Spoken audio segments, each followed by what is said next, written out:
Olá, turma do oitavo ano, tudo bem com vocês? Eu espero que sim. Na nossa videoaula de hoje, nós vamos compreender sobre o chamado período regencial, que foi após a renúncia de Dom Pedro I. Este período foi curto, durou de 1831 a 1840, mas digamos que foi um período muito agitado na nossa história. Foram 9 anos de intensas disputas políticas entre o governo central e as províncias com as revoltas sociais. Revoltas que aconteceram de norte a sul do país e foi um momento muito importante para a formação dos estados brasileiros. Dom Pedro I tinha renunciado ao trono e quem herdou foi seu filho Pedro de Alcântara. Na época, ele tinha apenas 5 anos de idade e nisto, conforme a Constituição, era necessário um governo escolhido por uma Assembleia Geral que deveria ser composta por senadores e deputados. Pois bem, esse período é conhecido por ser, nesse momento da nossa história, como um período regencial ou também como um período intermediário, que aconteceu entre o governo de Dom Pedro I, que é o primeiro reinado, entre o governo de Dom Pedro II, o segundo reinado. Este governo ele foi necessário até que o príncipe Dom Pedro II tivesse idade para ser coroado imperador. Enquanto o príncipe não alcançasse a maioridade, a única saída que teve foi ter base na Constituição de 1824. Então, foi um período de transição na qual o nosso país foi governado por regentes. Como eu tinha falado para vocês, foram 9 anos de período regencial, com 4 períodos de regências diferentes. Em 1831, a regência trina provisória. De 1831 a 1834, a regência trina permanente. Em 1835 a 1837, a regência una de Feijó. E de 1837 a 1840, a regência una de Araújo Lima. No princípio, as regências elas eram formadas por 3 regentes, né? Por isso vem essa expressão regência trina. A regência trina provisória foi o início, né? Os eleitos desta regência foram 3 senadores, Francisco de Lima e Silva, Nicolau Pereira e José Joaquim. Foi uma regência curta que durou cerca de 2 meses. Foi no mesmo período, em junho de 1831, que foi eleita a regência trina permanente. A Assembleia Geral elegeu 1 militar e 2 deputados. Durante esta regência, eles criaram a chamada Guarda Nacional, como mostra a imagem, que foi criada justamente para controlar as manifestações e impedir que tivesse mais revoltas populares. É importante destacar que, quando esta regência assumiu o governo, existiam disputas pelo poder, no parlamento, na imprensa, nas ruas, e 3 grupos disputavam. Eram os restauradores, os caramarus e os exaltados. Peço desculpa a vocês por esse pequeno erro aqui na expressão regência una de Feijó, não é uma de Feijó não, tá? Desculpa por esse pequeno erro no slide. E então eu fiz aqui esse quadro para vocês, né, que retrata os 3 grupos políticos da época, os restauradores ou caramarus, os moderados ou chimangos, os exaltados ou farroupilhas, né? Então, o que cada um defendia era diferente.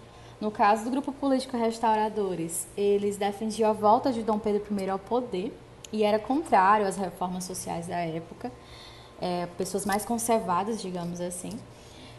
O grupo de moderadores, eles defendiam a manutenção dos privilégios das elites provinciais e a monarquia.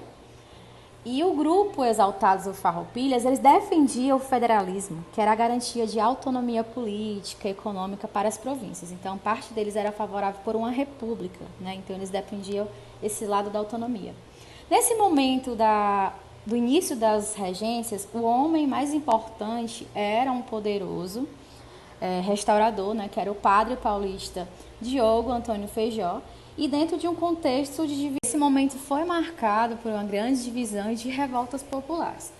Neste momento, eles criaram a Guarda Nacional, que só podia fazer parte da guarda aqueles cidadãos que eram proprietários, que tivessem 21 anos de idade a 60 anos e com a renda mínima de 60 mil réis. Ou seja, naquele momento só podia fazer parte da Guarda Nacional quem tivesse, né, uma certa renda e uma certa idade, no caso aqueles que fizessem parte da elite, né, fizessem parte dos mais ricos. Então esta guarda ela foi criada naquele momento para atender os interesses dos mais ricos. No ano de 1834 existe um consenso entre os grupos políticos, né, os moderados e os exaltados, e eles queriam uma coisa em comum, que antes o poder era centralizado no único poder, né, do imperador, eles queriam que nesse momento tivesse uma reforma na Constituição que tinha sido imposta anteriormente por Dom Pedro I. Então, após muitos debates, o governo aprovou o Ato Adicional de 1834, na qual concedia autonomia às províncias para a escolha de sua Assembleia Legislativa, extinguia um certo órgão criado por Dom Pedro I, que era o Conselho de Estado, e ao invés de ser uma regência trina, com 3 regentes, formada por 3 regentes, passou a ser una, na qual o regente seria escolhido por eleição. Isto é, este ato garantiu direitos às províncias de fazerem algumas leis e investir, na verdade, aplicar o dinheiro de seus impostos. Depois, em 1834, ocorreu no Brasil a primeira eleição para a escolha de um chefe de governo. Foi aí que o padre Feijó foi escolhido e iniciou a regência Una de Feijó.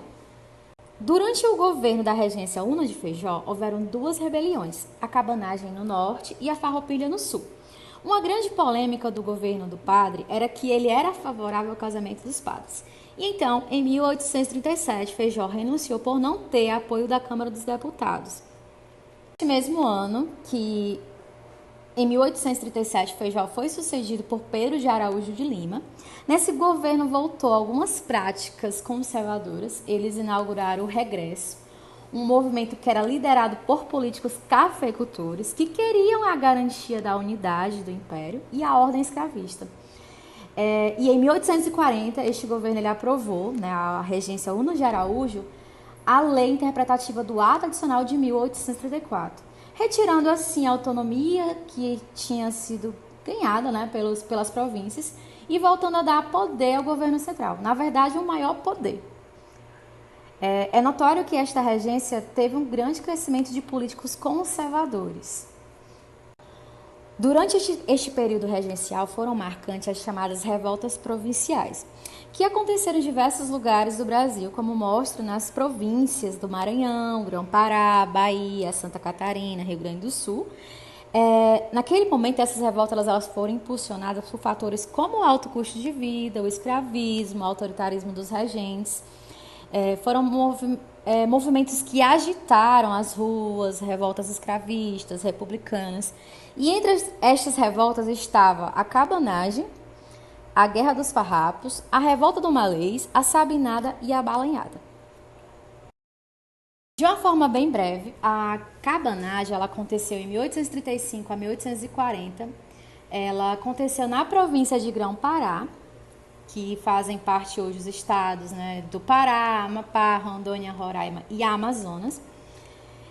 Foi uma rebelião ocasionada pela insatisfação popular com a pobreza, porque a maioria da população eram pobres e viviam em cabanas, e impulsionada por essa desigualdade social e disputas políticas locais. Outra revolta foi a Balaiada, que aconteceu na província do Maranhão, nos anos de 1838 a 1841. Ela foi impulsionada também por disputas políticas locais entre o Maranhão e o Piauí. Esse nome veio dos balaios, que eram vendidos pelo líder do movimento. A outra revolta foi a Sabinada, que ela aconteceu na província da Bahia, em 1837 e 1838, e tinha como objetivo separar a Bahia do governo central. Doutor Sabino, por isso vem a expressão Sabinada, convocou a população para lutar por uma república. Outra revolta também na Bahia foi a Revolta do Malês, que foi uma luta impulsionada pelos escravos em 1835. Esse nome Revolta do Malês veio justamente devido aos seus principais líderes, que cultuavam a religião mista, que tinham elementos africanos e muçulmanos. E essa revolta aconteceu em Salvador, na Bahia, e queria por fim a exploração e o racismo que acontecia naquele momento. Por fim, a Revolta dos Farrapos, ou a chamada Guerra dos Farrapos, que foi motivada por insatisfações da elite local, que eram das províncias de Rio Grande do Sul e Santa Catarina, com o governo central, sobretudo no que se refere ao mercado interno, aos altos impostos que eram cobrados no charque. Nos anos de 1835 a 1845, os farroupilhas, que levaram esse nome por ser um grupo político republicano, tinha como líder Bento Gonçalves, e eles conquistaram Porto Alegre. Depois, em 1839, liderados por Giuseppe Garibaldi, eles conquistaram Laguna, em Santa Catarina, e findou após muitas disputas com questões locais e políticas, com um acordo entre revolucionários e o governo central. Os Farroupilhas, que eram um grupo político que defendia a República, eles conseguiram, com o fim destas disputas, um acordo com o governo central. E entre estes davam a eles, aos rio-grandenses, o poder de escolher o seu presidente da província e a diminuição dos impostos que eram cobrados pelo charque.